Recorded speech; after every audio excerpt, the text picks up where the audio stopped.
ছাত্রছাত্রীরা আশা করছি তোমরা ভালো আছো। তো এর আগে যে আমরা হ্যালোঅ্যালকেনের আমরা যে প্রিপারেশন করেছিলাম সেই প্রিপারেশনের 6টা মেথড আশা করছি তোমরা ভালো করে করেছো। আজকে আমরা হ্যালোঅ্যালকেনের ভৌত ধর্ম নিয়ে আলোচনা করব। ফিজিক্যাল প্রপার্টিজ অফ হ্যালোঅ্যালকেন আজকে আমাদের আলোচ্য বিষয়। একটু ভালো করে তোমরা খাতা পেন নিয়ে বসে যাও এবং আমি যেগুলো বলছি সেগুলো একটু নোট করে নাও। তাহলে আমরা যেটা আলোচনা করব সেটা হচ্ছে হ্যালোঅ্যালকেনের ভৌত ধর্ম, physical properties, physical properties of haloalkane, physical properties of haloalkane এইটা নিয়ে আমরা আলোচনা করব আজকে। হ্যালোঅ্যালকেনের ভৌত ধর্মগুলো কি কি?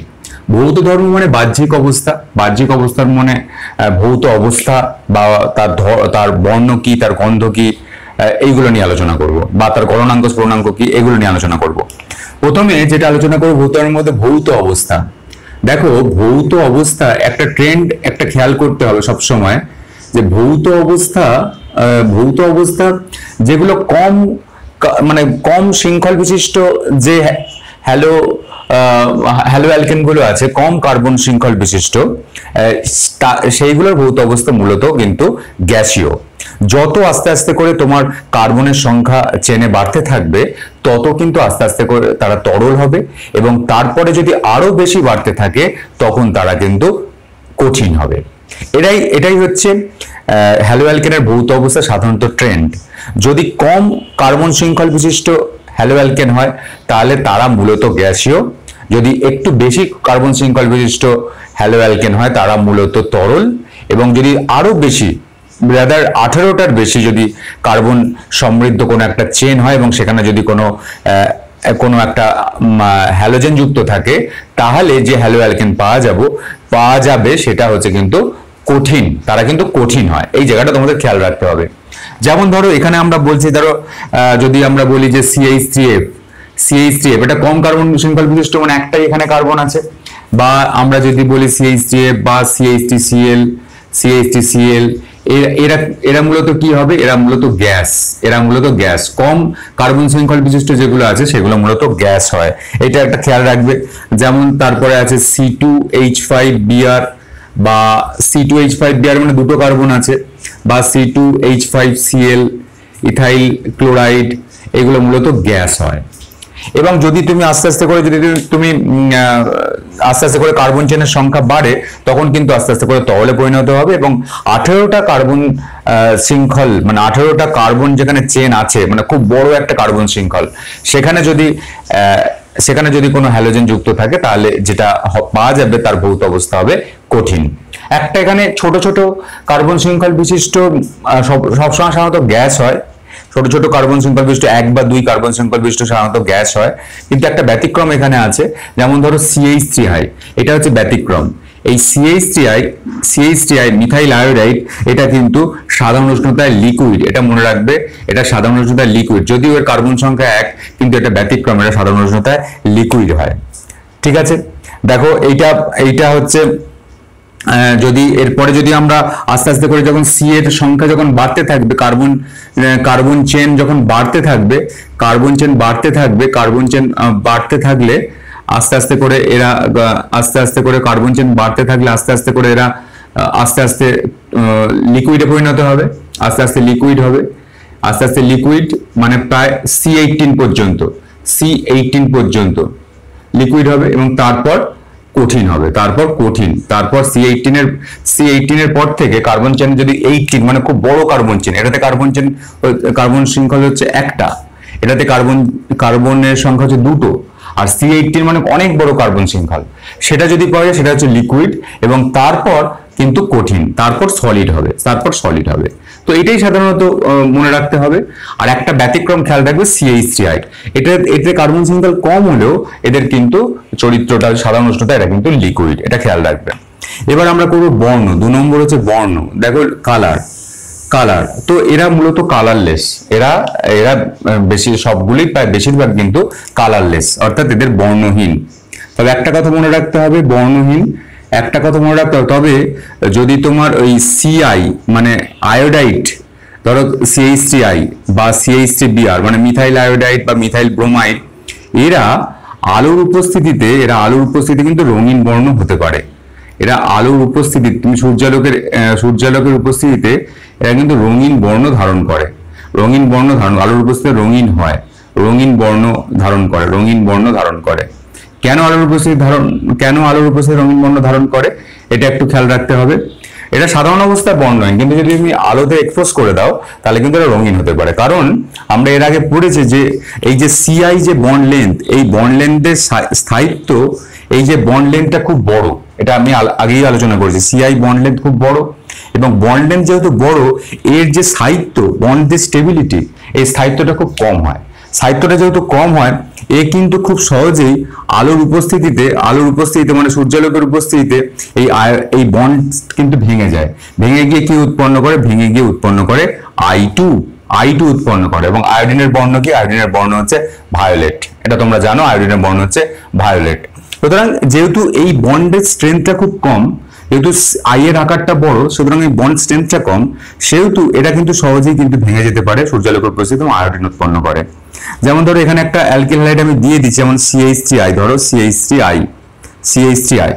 তো এই CH3I 2 অণু তুমি নাও, এবার তুমি H নিউ দাও, সূর্যালোকে দাও, তাহলে কি হবে? তুমি ইথেন পাবে, CH3 আর তার সঙ্গে সঙ্গে I2 পাবে, যার বর্ণ হচ্ছে ভায়োলেট। অর্থাৎ সূর্যালোকের উপস্থিতিতে এ কিন্তু বর্ণযুক্ত হয়ে গেল।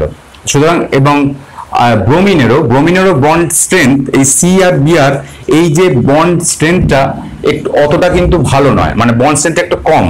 সুতরাং বন্ড স্ট্রেংথটা যেহেতু কম, যেহেতু ব্রোমিনের আকারটাও একটু বড়, সুতরাং এদের যেহেতু বন্ড স্ট্রেংথ কম, এরাও কিন্তু সূর্যালোকের উপস্থিতিতে এই বন্ডটাও কিন্তু ভাঙতে পারে, এবং ভেঙে গিয়ে তখন ব্রোমিনের বর্ণ কি? ব্রোমিনের বর্ণ হচ্ছে লাল। এরাও কিন্তু তখন লাল বর্ণে চলে আসতে পারে। এই কথাটা খেয়াল রাখবে। তোমাদের এই প্রশ্ন পড়ে যে অ্যালকিল আয়োডাইড বা অ্যালকিল, এটা তো মিথাইল আয়োডাইড, এটা তো অ্যালকিল বলতে পারি। অ্যালকিল আয়োডাইড বা অ্যালকিল ব্রোমাইড গুলো সাধারণ অবস্থায় বর্ণহীন হলেও সূর্যালোকের উপস্থিতিতে কেন রঙিন হয়? কারণ সবটাই লুকিয়ে আছে এই আয়োডিন এবং ব্রোমিনের আকারের উপর। আয়োডিন এবং ব্রোমিনের আকার যেহেতু বড়, এই সিআই বন্ড লেন্থটা একটু বড় হবে, আর সিআই বন্ড লেন্থ বড় হবে বলে এদের বন্ধন বিভাজন শক্তিটা কম হবে। বন্ধন বিভাজন শক্তিটা কম হয় বলে এরা কিন্তু খুব সহজেই ব্রেক করে যাবে, এবং ব্রেক করে গিয়ে আয়োডিন উৎপন্ন করবে আয়োডাইটের ক্ষেত্রে, বা তোমার যদি ব্রোমিন উৎপন্ন করবে ব্রোমাইডের ক্ষেত্রে। এবং আয়োডিনের বর্ণ হচ্ছে ভায়োলেট এবং ব্রোমিনের বর্ণ হচ্ছে লাল। এই কথাটা মনে রাখবেন। এরপর দেখো আমরা যেটা করব সেটা হচ্ছে দ্রাব্যতা। 3 নম্বর যেটা করব সেটা হচ্ছে দ্রাব্যতা। তো দেখো আমরা দুটো আমরা করে ফেললাম, ভৌত অবস্থা এবং বর্ণ, এটা আমরা করেছি। আচ্ছা, এরপর আমরা গন্ধটা করে নিই, তারপর দ্রাব্যতা করব। তো এরা সাধারণত গন্ধ যদি আমরা আলোচনা করো 3 নম্বর, এদের যে গন্ধ বা অর্ডার যাকে বলো, এদের কিন্তু স্মেল, এরা কিন্তু গন্ধহীন। তবে হ্যাঁ, কিছু কিছু জিনিস যারা গ্যাসীয় অবস্থায় থাকে তারা কিন্তু গন্ধযুক্ত হয়, এটা একটু মনে রাখতে হবে। গ্যাসীয় ভোলাটাইল অবস্থায় যারা থাকে তারা কিন্তু গন্ধযুক্ত হয়। সাধারণ অবস্থায় এরা গন্ধহীন, এরা কিন্তু অর্ডারলেস, গন্ধ থাকে না। কিন্তু কিছু কিছু এদের কিছু কম্পাউন্ড আছে যারা কিন্তু গ্যাসীয় অবস্থায় থাকলে কিন্তু তারা কিন্তু গন্ধ দেয়। যেমন হচ্ছে ক্লোরোফর্ম। দেখো ক্লোরোফর্মের একটা বিশিষ্ট গন্ধ আছে, CH3 ক্লোরোফর্ম। এটা কিন্তু একটা বিশিষ্ট গন্ধ আছে ক্লোরোফর্মে। ক্লোরোফর্ম মতো যৌগগুলো কম স্ফুটনাঙ্ক বিশিষ্ট তরল, এটা সুমিষ্ট গন্ধযুক্ত। মানে কম স্ফুটনাঙ্ক বিশিষ্ট তরল, মানে স্ফুটনাঙ্কটা কম, স্ফুটনাঙ্কটা কম যেহেতু এদের কিন্তু বাষ্প অবস্থায় বা গ্যাসীয় অবস্থায় যাওয়ার প্রবণতা আছে, এবং সেই জন্য এদের কিন্তু একটা গন্ধ আছে। সুতরাং এরা মূলত গন্ধহীন। তবে কিছু কিছু জায়গায় যাদের স্ফুটনাঙ্কটা কম, তারা যেখানে স্ফুটনাঙ্ক কম সেখানে ভোলাটাইল হতে পারে, তারা মানে উদ্বায়ী হতে পারে, মানে ক্লোরোফর্ম খুব সহজে উবে যায়। তাদের কিন্তু এইসব ভোলাটাইল যে লিকুইড গুলো আছে, মানে ভোলাটাইল লিকুইড তো গ্যাসীয় ফর্মেই বেশি থাকতে পারে। তো ভোলাটাইল যে লিকুইড গুলো আছে তাদের কিন্তু একটা গন্ধ কিন্তু পাওয়া যায়। যেমন এই ক্লোরোফর্মের গন্ধটা হচ্ছে সুমিষ্ট গন্ধযুক্ত, একটা খুব ভালো স্মেল কিন্তু আছে, সুমিষ্ট গন্ধযুক্ত, খুব সুন্দর একটা ভালো লাগার একটা স্মেল কিন্তু আছে, সুমিষ্ট গন্ধযুক্ত ক্লোরোফর্ম হয়। তো এইটাই হচ্ছে তোমার জায়গার জিনিস, ভালো করে বুঝতে হবে। আচ্ছা, গন্ধটা করে ফেললাম। এবার যেটা করবো সেটা হচ্ছে দ্রাব্যতা। 4 নম্বর যেটা করবো সেটা হচ্ছে দ্রাব্যতা, সলিবিলিটি। দেখো এরা এই অ্যালকিল হ্যালাইড বা হ্যালোঅ্যালকেন গুলো পোলার হয়। কেন পোলার হয় এটা আমরা আগেই আলোচনা করেছি। ধরো এইখানে কার্বন আছে আর এখানে তো একটা হ্যালোজেন যুক্ত থাকে, তো এখানে এই কার্বনটার এই দিকে তুমি যাই দাও না কেন কোনো অসুবিধা নেই, আমি বেসিক দেখাচ্ছি হ্যালো অ্যালকেনের। তো এই কার্বনের সঙ্গে একটা হ্যালোজেন যুক্ত থাকে এবং এই হ্যালোজেনের যেহেতু ইলেকট্রোনেগেটিভিটি কার্বনের থেকে বেশি, সুতরাং এক্ষেত্রে এই হ্যালোজেনের উপর একটা ডেল্টা নেগেটিভ চার্জ আছে এবং কার্বনের উপর ডেল্টা পজিটিভ চার্জ আছে। সুতরাং এরা সাধারণত পোলার হয়, একটু পোলার হয়, মানে এই যে দেখো এদের দুটো পোল আছে, মানে পজিটিভ নেগেটিভ দুটো পোলার, এরা পোল হয়। সুতরাং আমরা যেটা জানি যে আমরা ছোটবেলা থেকেই পড়ে এসেছি যে যে যেরকম সে সেরকম দ্রাবকে দ্রবীভূত হয়, পোলার লাইক পোলার, একটা কথা শুনেছি যে পোলার লাইক পোলার, পোলার লাইক পোলার, তাহলে এরা তো পোলার যেহেতু, তাহলে একটা পোলার কোনো সলভেন্ট বা পোলার দ্রাবকে নিশ্চয়ই এরা দ্রবীভূত হতে পারবে, এটাই তো স্বাভাবিক। পোলার দ্রাবক কি? জল, তাহলে জলের মধ্যে এরা দ্রবীভূত হতে পারবে, কিন্তু জলের মধ্যে দ্রবীভূত হওয়ার কথা, কিন্তু এরা জলের মধ্যে দ্রবীভূত হবে না। সুতরাং এরা জলে দ্রবীভূত হবে না, জলের মধ্যে দ্রবীভূত হওয়ার কথা কিন্তু জলে দ্রবীভূত হবে না। কেন জলের মধ্যে দ্রবীভূত হওয়ার কথা নিশ্চয়ই বুঝতে পারলে, কারণ এদের তো ডাইপোল মোমেন্ট আছে, মানে ডাইপোল মোমেন্ট, এরা তো একটা পোলার, কারণ এই দুটো পোল আছে। আর জলও পোলার একটা সলভেন্ট, কারণ জলেরও দুটো পোল আছে, তাহলে জলের দুটো পোল আছে এবং এদের হ্যালো অ্যালকেনেরও দুটো পোল আছে। সুতরাং এই হ্যালো অ্যালকেনগুলো জলের মধ্যে দ্রবীভূত হওয়ার কথা, কিন্তু জলে দ্রবীভূত হবে না। কারণ কি? কারণ জলের সঙ্গে এরা কোনো হাইড্রোজেন বন্ডিং করতে পারে না, জলের সঙ্গে এরা কোনো হাইড্রোজেন বন্ডিং করতে পারে না, জলের সঙ্গে কোনো হাইড্রোজেন বন্ডিং, কোনো এইচ বন্ধন এরা করতে পারে না, জলের সঙ্গে কোনো হাইড্রোজেন বন্ডিং এরা করতে পারে না। জলের সঙ্গে যেহেতু কোনো হাইড্রোজেন বন্ডিং করতে পারে না, সুতরাং এরা কিন্তু জলে দ্রবীভূত হয় না, জলের সঙ্গে এদের কোনো হাইড্রোজেন বন্ডিং হয় না। আর জলের সঙ্গে যেহেতু হাইড্রোজেন বন্ডিং হয় না, এরা কিন্তু জলে দ্রবীভূত হয় না, এই কথাটা তোমাদের জানতে হবে। কারণ দেখো জল হচ্ছে এমন একটা কম্পাউন্ড, জলের মধ্যে ইন্টারমলিকুলার হাইড্রোজেন বন্ডিং হয়, মানে দুটো জলের অণুর মধ্যে দেখো এরকম ভাবে ইন্টারমলিকুলার হাইড্রোজেন বন্ডিং কিন্তু হয়, ইন্টারমলিকুলার দেখো হাইড্রোজেন বন্ডিং হচ্ছে। এবার যদি এইটাকে যদি জলের মধ্যে গুলতে হয়, তাহলে এমন একটা কাজ করতে হবে যে এই যে বন্ধনটা, এই বন্ধনটা ব্রেক করে এই জায়গায় কিন্তু কোনো অ্যালকিল হ্যালাইডকে আসতে হবে, কিন্তু এর মধ্যে তো হাইড্রোজেন বন্ডিং তো হওয়ার কোনো চান্স নেই। হাইড্রোজেন বন্ডিং কার সঙ্গে? হাইড্রোজেন বন্ডিং হয় হাইড্রোজেনের সঙ্গে যদি অক্সিজেন, ফ্লুরিন এবং নাইট্রোজেন যুক্ত থাকে, তবে কিন্তু হাইড্রোজেন বন্ডিং হয়। কিন্তু এটার মধ্যে যদি হাইড্রোজেন বন্ডিং হয় না, তাহলে যেহেতু হাইড্রোজেন বন্ডিং হয় না, তাহলে এই জলের এই বন্ধনটাকে ব্রেক করে একটা জলের অণুর সঙ্গে আর এর কোনো হাইড্রোজেন বন্ডিং করতে পারবে না। আর যেহেতু হাইড্রোজেন বন্ডিং করতে পারে না, সুতরাং এরা জলে দ্রবীভূত হয় না। খুব ইন্টারেস্টিং একটা ফ্যাক্ট বললাম, এবং বেশিরভাগ ছেলেরাই কিন্তু এটা ভুল করে। সবাই ভাবে যে এটা তো অ্যালকিল হ্যালাইড তো পোলার, তাহলে পোলার লাইক পোলার, মানে পোলার কি পছন্দ করে, তাহলে এরা কিন্তু পোলার সলভেন্টে দ্রবীভূত হওয়ার কথা, কিন্তু এরা জলে বা কোনো জলে দ্রবীভূত হবে না। তাহলে কোথায় দ্রবীভূত হবে? এরা মূলত নন পোলার দ্রাবকে দ্রবীভূত হবে। নন পোলার দ্রাবক বলতে কি বোঝায়? নন পোলার দ্রাবক বলতে আমরা বুঝি মূলত বেনজিনকে বুঝি, তো বেনজিনে দ্রবীভূত হবে বা কার্বন টেট্রাক্লোরাইডে দ্রবীভূত হবে। সুতরাং এরা পোলার দ্রাবকে দ্রবীভূত হবে না, এরা নন পোলার দ্রাবকে দ্রবীভূত হবে। এরা নন পোলার দ্রাবকে দ্রবীভূত হবে, নন পোলার দ্রাবকে দ্রবীভূত হবে। নন পোলার দ্রাবক বলতে কি? নন পোলার দ্রাবক বলতে আমরা বুঝি মূলত বেনজিন, এই বেনজিনটাকে বুঝি, বা তুমি বেনজিনটাকে সঙ্গে সঙ্গে তুমি কার্বন টেট্রাক্লোরাইড CCl4 এটাকে এর মধ্যে এরা দ্রবীভূত হবে। খেয়াল করে দেখবে, তাহলে এরা কিন্তু এখানে দ্রবীভূত হবে। জৈব দ্রাবকে যেমন আমরা বলতে পারি জৈব দ্রাবকে এরা দ্রাব্য হতে পারে, এবং জৈব দ্রাবকের মধ্যে এরা বেনজিনে দ্রবীভূত হতে পারে, বা ইথার বা অ্যালকোহলে এটা কিন্তু দ্রবীভূত হতে পারে। তাহলে দেখো এটা দ্রাব্যতা আমরা কমপ্লিট করলাম। এরপর আমরা কি করব? এরপর যেটা করব সেটা হচ্ছে গলনাঙ্ক, স্ফুটনাঙ্ক। স্থায়িত্বের ক্রমটা আমি বলেই দিয়েছি। স্থায়িত্ব সব থেকে বেশি কার হবে?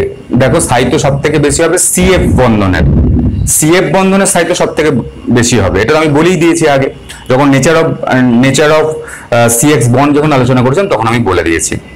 এরপর যেটা আলোচনা করবো সেটা হচ্ছে গলনাঙ্ক, স্ফুটনাঙ্ক। পরেরটা যেটা আলোচনা করবো, এখানে অনেকগুলো প্রশ্ন আছে। গলনাঙ্ক, স্ফুটনাঙ্ক, 5 নম্বর যে আলোচনাটা হবে গলনাঙ্ক, স্ফুটনাঙ্ক। 5 নম্বর আমাদের ফিজিক্যাল প্রপার্টিস হবে, সেটা হচ্ছে গলনাঙ্ক ও স্ফুটনাঙ্ক। মূলত স্ফুটনাঙ্ক আমরা আলোচনা করব। স্ফুটনাঙ্ক, দেখো এই স্ফুটনাঙ্কটা মূলত কিসের উপর নির্ভর করে? স্ফুটনাঙ্কটা দুটো অণুর মধ্যে আকর্ষণ বলের উপর নির্ভর করে। একটা কথা তোমরা জেনে রাখো, দুটো অণুর মধ্যে আকর্ষণ বলের উপর নির্ভর করে। দুটো অণু, ধরো একটা অণু হচ্ছে, ধরো আমি একটা দিচ্ছি, ধরো আমি জলটাই দিচ্ছি H2O, এটা দিচ্ছি H2O। তো এই জলটা আরেকটা জলের অণুর সঙ্গে, যেটা জলের অণুর সঙ্গে হাইড্রোজেন বন্ধন করবে। তো দেখো এই যে হাইড্রোজেন বন্ধন করলো, এই যে এটা হচ্ছে intermolecular force of attraction. Intermolecular force of অ্যাট্রাকশনের মধ্যে দেখো হাইড্রোজেন বন্ডিং কিন্তু আসছে। সুতরাং এই স্ফুটনাঙ্কটা তুমি যদি চাও একে ফোটাতে চাও, তাহলে তোমাকে কি করতে হবে, তাহলে তোমাকে এই দুটো এই ইন্টারমলিকুলার হাইড্রোজেন বন্ডিংটা ব্রেক করতে হবে। ব্রেক করলে তবে এরা কিন্তু ফুটবে, ফুটে গ্যাসীয় অবস্থায় পরিণত হবে। এরা লিকুইড, এদের ফুটে কিন্তু গ্যাসীয় অবস্থায় পরিণত হবে। সুতরাং এদের মধ্যে কিন্তু একটা কথা মনে রাখতে হবে যে স্ফুটনাঙ্ক কিন্তু নির্ভর করে ইন্টারমলিকুলার ফোর্স অফ অ্যাট্রাকশনের উপর। ইন্টারমলিকুলার ফোর্স অফ অ্যাট্রাকশনের উপর স্ফুটনাঙ্ক নির্ভর করে। এবং ইন্টারমলিকুলার ফোর্স অফ অ্যাট্রাকশনের আরেকটা নাম হচ্ছে van der Waal force of attraction. দুটো অণুর মধ্যে কিছু আকর্ষণ বল না করলেও van der Waal force of attraction কিন্তু কাজ করে। এবং সেই van der Waal force of attraction যার যত বেশি, তার কিন্তু স্ফুটনাঙ্কটা তত বেশি হবে। সুতরাং স্ফুটনাঙ্ক নির্ভর করে কির উপর? স্ফুটনাঙ্ক নির্ভর করে van der Waals force of অ্যাট্রাকশনের উপর, ফোর্স অফ অ্যাট্রাকশনের উপর, van der Waals force of অ্যাট্রাকশনের উপর। এবং van der Waal force of attraction কিসের উপর নির্ভর করে? Van der Waals force of attraction নির্ভর করে মূলত সাইজের উপর, সাইজ বা surface of a molecule, surface of a molecule, সারফেসের উপর নির্ভর করে। Van der Waal force of attraction মূলত সাইজ বা সারফেস, যে মলিকুলটা সাইজ কত তার উপর নির্ভর করবে। আর van der Waal force of attraction নির্ভর করবে অ্যাটমিক মানে মলিকুলার মাসের উপর, মলিকুলার মাসের উপর। এই জায়গাটা তোমরা ভালো করে করবে। মলিকুলার মাস যার যত বেশি হবে, van der Waal force of attraction তত বেশি হবে। ভ্যান ডার ওয়াল ফোর্স হচ্ছে inter atomic force of attraction নয়, ইন্টারমলিকুলার ফোর্স অফ অ্যাট্রাকশন। দুটো আলাদা আলাদা মলিকুলার ফোর্স অফ অ্যাট্রাকশন। এবং এই van der Waal force of attraction যত বেশি হবে, তত কিন্তু স্ফুটনাঙ্ক তত কিন্তু বেশি হবে। এখান থেকে তুমি কিন্তু এই জায়গাটা তোমাদের কিন্তু মনে রাখতে হবে। স্ফুটনাঙ্ক নির্ভর করবে van der Waal force of অ্যাট্রাকশনের উপর, কারণ দুটো অণুকে তুমি যদি বিচ্ছিন্ন করো, তবেই কিন্তু সে কিন্তু তরল থেকে বাষ্পে পরিণত হতে পারবে। সেটাই হচ্ছে স্ফুটনাঙ্ক। তাহলে স্ফুটনাঙ্ক নির্ভর করে van der Waal force of অ্যাট্রাকশনের উপর। Van der Waal force of attraction নির্ভর করবে সাইজের উপর বা সারফেস অফ এ মলিকুল উপর বা মলিকুলার মাসের উপর। এই দুটো কন্ডিশনের উপর van der Waal force of attraction নির্ভর করে। যদি এই দুটো কন্ডিশন যেমন বাড়বে, তেমন van der Waal force of attraction বাড়বে। আর দুটো যদি কমে, যেমন কমবে, তেমন van der Waal force of attraction কমবে। That's it. এবার দেখো আমরা যেটা আলোচনা করব যে এদের মধ্যে এই হ্যালো অ্যালকেন, এদের গলনাঙ্ক স্ফুটনাঙ্ক অপেক্ষিত কম। মানে হ্যালো অ্যালকেন প্রথম পয়েন্টটা নোট করবে যে হ্যালো অ্যালকেনের গলনাঙ্ক স্ফুটনাঙ্ক কম হয়। হ্যালো অ্যালকেনের গলনাঙ্ক স্ফুটনাঙ্ক কম হয়, গলনাঙ্ক ও স্ফুটনাঙ্ক কম হয়। দেখো গলনাঙ্ক এই যে উপরের আমি এটা লিখলাম, সেটার উপরও নির্ভর করে। গলনাঙ্ক তো একটা কঠিনের হয়। গলনাঙ্কই ফোর্স অফ অ্যাট্রাকশনের উপর নির্ভর করে। তার সঙ্গে সঙ্গে গলনাঙ্ক নির্ভর করে যে একটা কেলাসের মধ্যে ওই অণুগুলো কিভাবে আছে, ক্লোজলি প্যাকড, কতটা ক্লোজলি প্যাকড তার উপর নির্ভর করে। তো গলনাঙ্কের ক্ষেত্রে এই ফ্যাক্টরটা ছাড়াও আরেকটা ফ্যাক্টর কিন্তু কাজ করে, সেটা বলি জানতে হবে। তো হ্যালো অ্যালকেনের গলনাঙ্ক স্ফুটনাঙ্ক কম হয় কেন? কারণ এদের মধ্যে দুর্বল van der Waal force of attraction কাজ করে। এদের মধ্যে van der Waal force of attraction কাজ করে এবং এদের মধ্যে দুর্বল দ্বিমেরু আকর্ষণ বল কাজ করে। গলনাঙ্ক স্ফুটনাঙ্ক কম হয় 1 নম্বর, কারণ এদের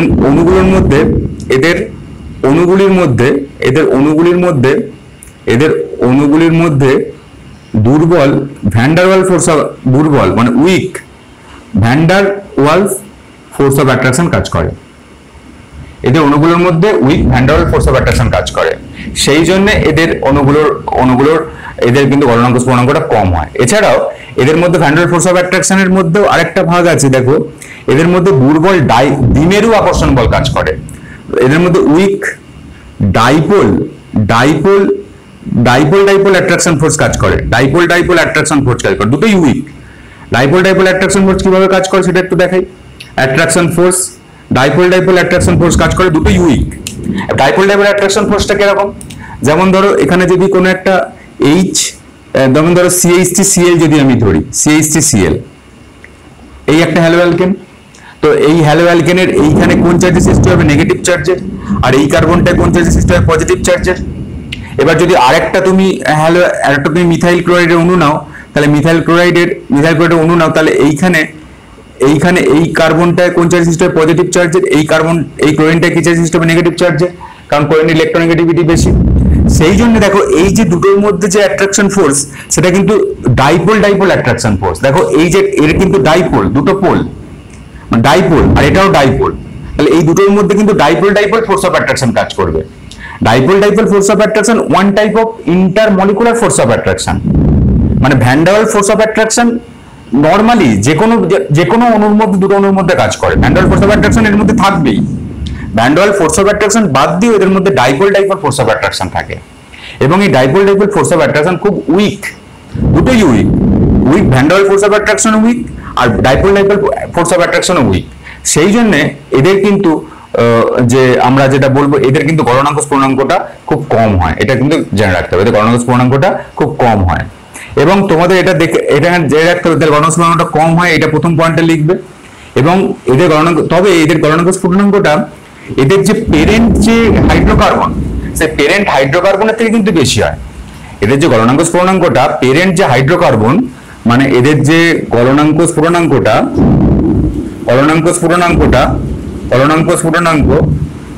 এদের যে পেরেন্ট হাইড্রোকার্বন মানে কি? পেরেন্ট হাইড্রোকার্বন মানে যেখান থেকে এরা সৃষ্টি হয়েছে, সেই হাইড্রোকার্বনের থেকে কিন্তু এদের গলনাঙ্ক স্ফুটনাঙ্কটা বেশি হয়। সেটা কিন্তু খেয়াল রাখতে হবে।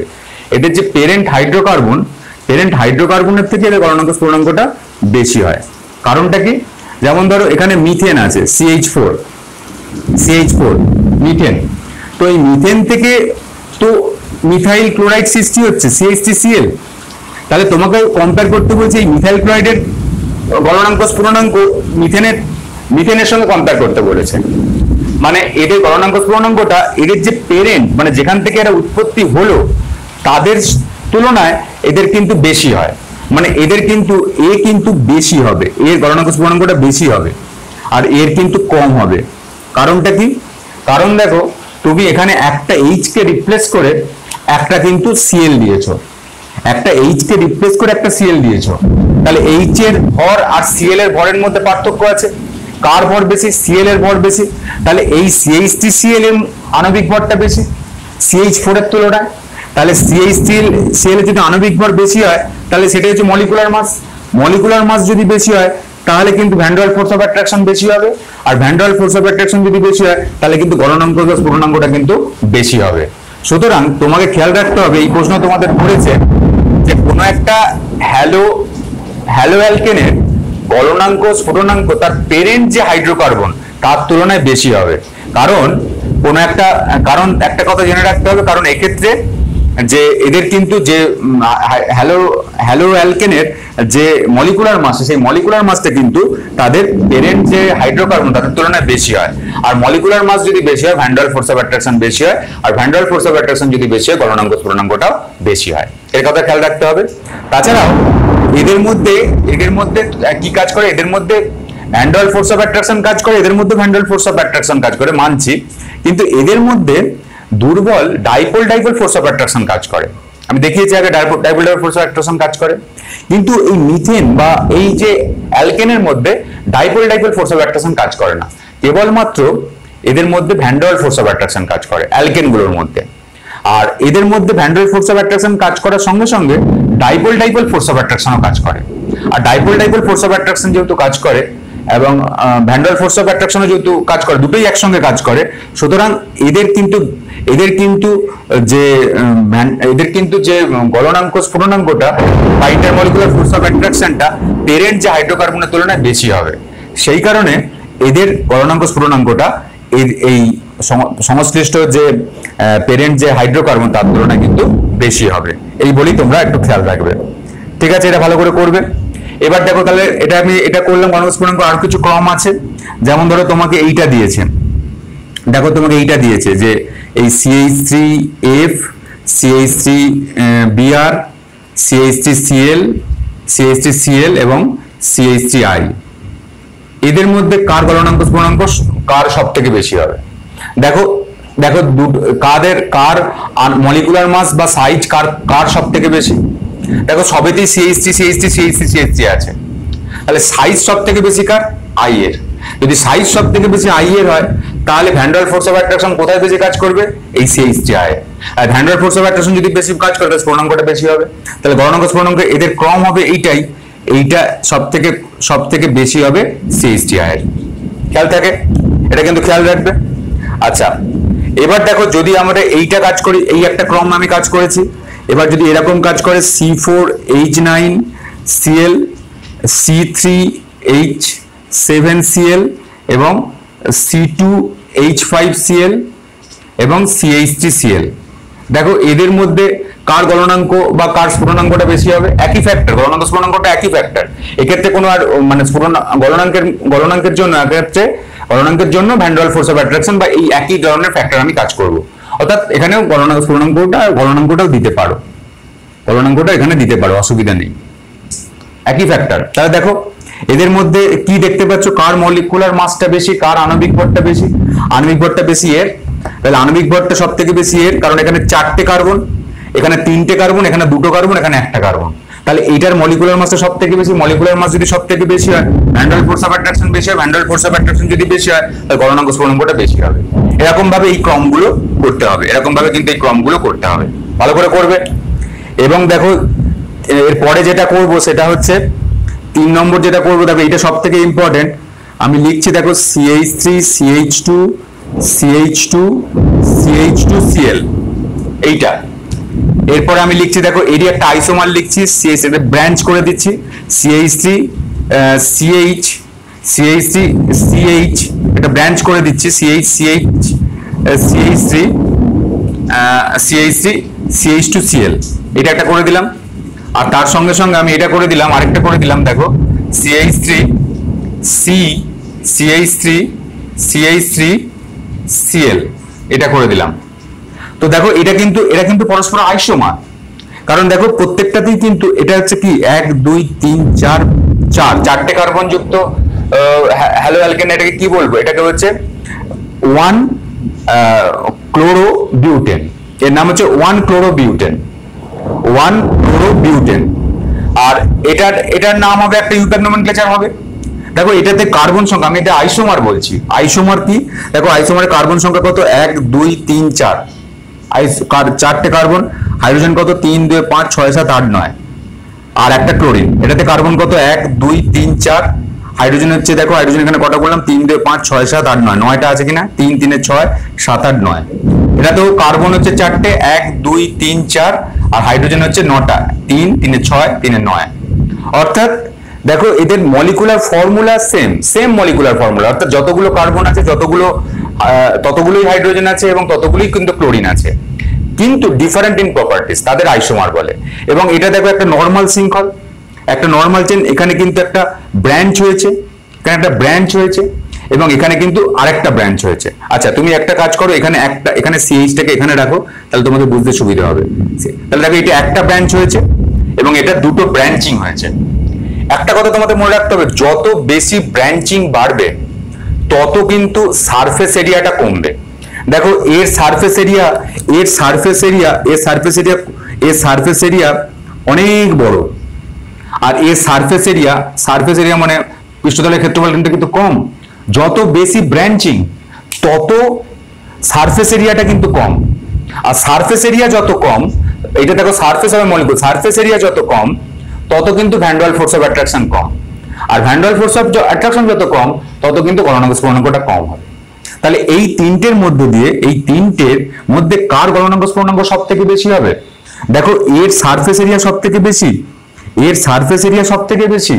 সারফেস এরিয়া মানে পৃষ্ঠতলের ক্ষেত্রফল সব থেকে বেশি। একটা নর্মাল চেন, স্ট্রেট চেন, পৃষ্ঠতলের ক্ষেত্রফল বেশি, এর একটু কম। এটা মানে একটা ব্রাঞ্চিং আছে আর এটা দুটো ব্রাঞ্চিং আছে। সুতরাং এই সারফেস এরিয়া, দেখো ব্রাঞ্চিং যত বাড়ছে সারফেস এরিয়া কিন্তু তত কমছে। অর্থাৎ এখানে আমি করতে পারি যে ব্রাঞ্চিং মানে শাখা inversely proportional to surface area, তাহলে দেখো ব্রাঞ্চিং সব থেকে বেশি কার? এটা দুটো ব্রাঞ্চ, মানে দুটো দিকে ব্রাঞ্চ হয়েছে। তাহলে ব্রাঞ্চিং সব থেকে বেশি যার, তার সারফেস এরিয়া সব থেকে কম, আর সারফেস এরিয়া যার সব থেকে কম তার কিন্তু ভ্যান ডের ওয়াল ফোর্স অফ অ্যাট্রাকশনও সব থেকে কম, আর ভ্যান ডের ওয়াল ফোর্স অফ অ্যাট্রাকশন যার সব থেকে কম তার গলনাঙ্ক স্ফুটনাঙ্কটা সব থেকে কম হবে। সুতরাং এই ক্রমটা তোমাকে খুব ভালো করে মনে রাখতে হবে যে যে সমাবয়বী হ্যালো অ্যালকেনগুলোর মধ্যে, সমাবয়বী মানে কি, মানে আইসোমার হ্যালো অ্যালকেনের মধ্যে যার শাখাযুক্ত যে অ্যালকেন, যত শাখা বাড়বে তত কিন্তু তার গলনাঙ্ক স্ফুটনাঙ্কটা তত কম হবে, আর যার শাখার সংখ্যা যত কম, এটাতে কোনো শাখা নেই, তার সারফেস এরিয়া তত বেশি, এবং সারফেস এরিয়া যার যত বেশি তার কিন্তু ভ্যান ডের ওয়াল ফোর্স অফ অ্যাট্রাকশন তত বেশি, তার গলনাঙ্ক স্ফুটনাঙ্কটা তত বেশি। খেয়াল রাখবে এটা। দেখো আমরা প্রায় গলনাঙ্ক স্ফুটনাঙ্কের এইটা আমরা পুরো করে রেখেছি, এইগুলো ভালো করে করবে। আর একটা আমি ক্রম করে দেবো, দেখো এইটার মধ্যে দেখো এই যদি ক্রম হয় যে CH3Cl আরেকটা ক্রম খুঁজছি, CH2Cl2 এবং CHCl3 এবং CCl4। দেখো কার গলনাঙ্ক স্ফুটনাঙ্কটা বেশি হবে? অবভিয়াসলি যার মলিকুলার মাস বেশি।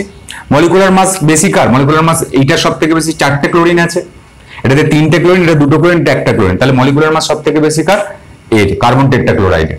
কার্বন টেট্রাক্লোরাইড মলিকুলার মাস যেহেতু সব থেকে বেশি, এর গলনাঙ্ক স্ফুটনাঙ্কটা সব থেকে বেশি হবে। তারপর হবে এটা ক্লোরোফর্ম, তারপর হবে তারপর হবে মিথিলিন ক্লোরাইড, এর নাম হচ্ছে মিথিলিন ক্লোরাইড, আর সবার শেষে হবে মিথাইল ক্লোরাইড। এই কিন্তু এদের কিন্তু এই অ্যালকেনগুলোর ভ্যান ডের ওয়াল মানে এই অ্যালকেনগুলোর গলনাঙ্ক স্ফুটনাঙ্কের ক্রম হচ্ছে, হ্যালো অ্যালকেনগুলোর গলনাঙ্ক স্ফুটনাঙ্কের ক্রম হচ্ছে এইটা। খেয়াল রাখবে। তাহলে দেখো এটা আমরা পরিষ্কার এখানে আলোচনা করলাম, কারণ এখানে মলিকুলার মাসটা বেশি। মলিকুলার মাসটা যদি বেশি হয় তাহলে ভ্যান ডের ওয়াল ফোর্স অফ অ্যাট্রাকশন বেশি, আর ভ্যান ডের ওয়াল ফোর্স অফ অ্যাট্রাকশন যদি বেশি হয় তাহলে গলনাঙ্ক স্ফুটনাঙ্কটা বেশি হবে। তাহলে দেখো গলনাঙ্ক স্ফুটনাঙ্ক নিয়ে আমরা ডিটেইলস আলোচনা করলাম, প্রত্যেকটা জিনিস ভালো করে মনে রাখবে আমি যেটা বললাম, এবং নিজের মতো করে এটা সাজিয়ে, কারণটা কেউ জিজ্ঞাসা করবে না, তোমাকে মূলত খেয়াল রাখতে হবে, তোমাকে একটা ক্রম দিয়ে দেবে, সেই ক্রমটা কোনটা সঠিক ক্রম বলতে হবে, ভালো করে করবে এটা। আচ্ছা, এরপরে যেটা করবে দেখো দাহ্যতা। লাস্ট আমাদের আলোচনা যে এদের দাহ্যতা মানে জ্বলন ক্ষমতা, যেটা এদের দাহ্যতা কিন্তু খুব কম হয়, এদের দাহ্যতা খুব কম দাহ্য, এরা কিন্তু কম দাহ্য। মানে এদের যে জনক হাইড্রোকার্বন মানে পেরেন্ট যে হাইড্রোকার্বনের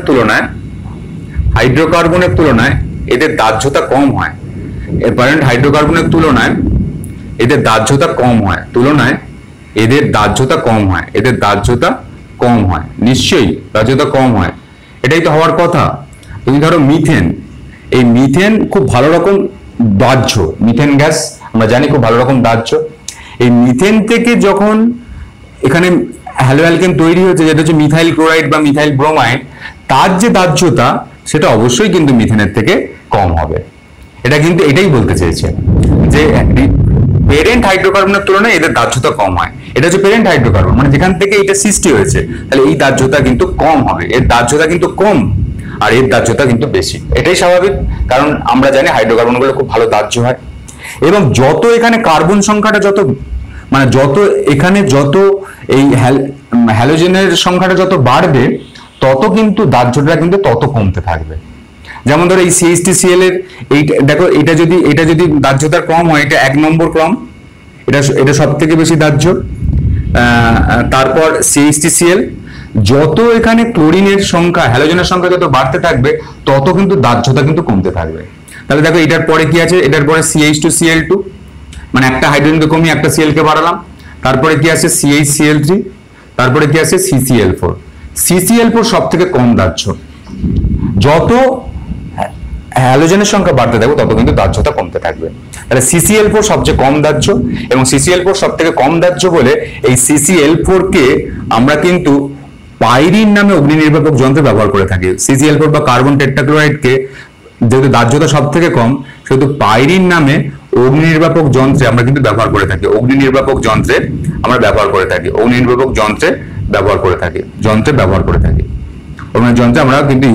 ব্যবহার করি পাইরিন নামে একটা অগ্নি নির্বাপক যন্ত্রে আমরা কিন্তু কার্বন টেট্রাক্লোরাইড ব্যবহার করে থাকি। ভালো করে করবে। এবং যেটা সব থেকে ভালো করে করতে হবে যে এরা কিন্তু তেল আর চর্বির উৎকৃষ্ট দ্রাবক। মানে এই যে হ্যালো অ্যালকেন গুলো তেল আর চর্বি জাতীয় পদার্থ খুব ভালো রকম ভাবে কিন্তু এরা কিন্তু মানে এদের যে তেলা চর্বি উৎকৃষ্ট দ্রাবক, তেলা চর্বি খুব ভালো রকম এদের কাছে দ্রবীভূত হবে, এদের মধ্যে দ্রবীভূত হবে।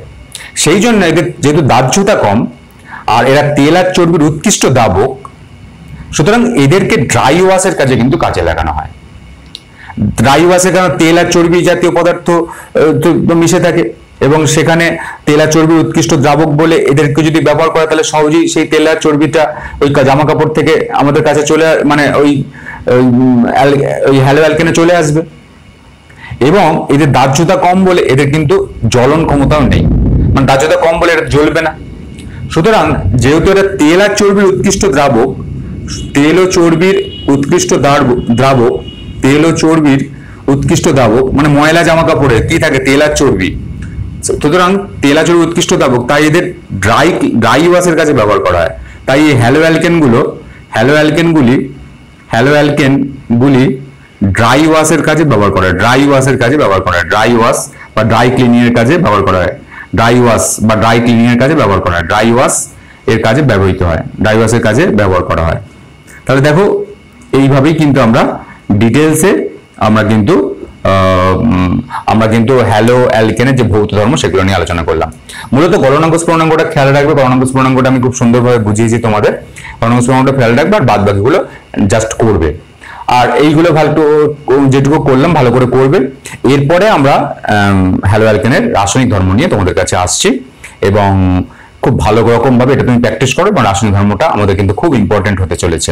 খুব ইম্পর্টেন্ট একটা কনসেপ্ট নিয়ে, খুব ইম্পর্টেন্ট একটা টপিক নিয়ে আমি তোমাদের কাছে আসছি, যেটা হচ্ছে হ্যালো অ্যালকেনের রাসায়নিক ধর্ম। ততক্ষণ তোমরা এটা প্র্যাকটিস করো। আজকে এই পর্যন্ত, এরপর নতুন ভিডিও নিয়ে তোমাদের কাছে আসছি। ধন্যবাদ, তোমরা ভালো থেকো।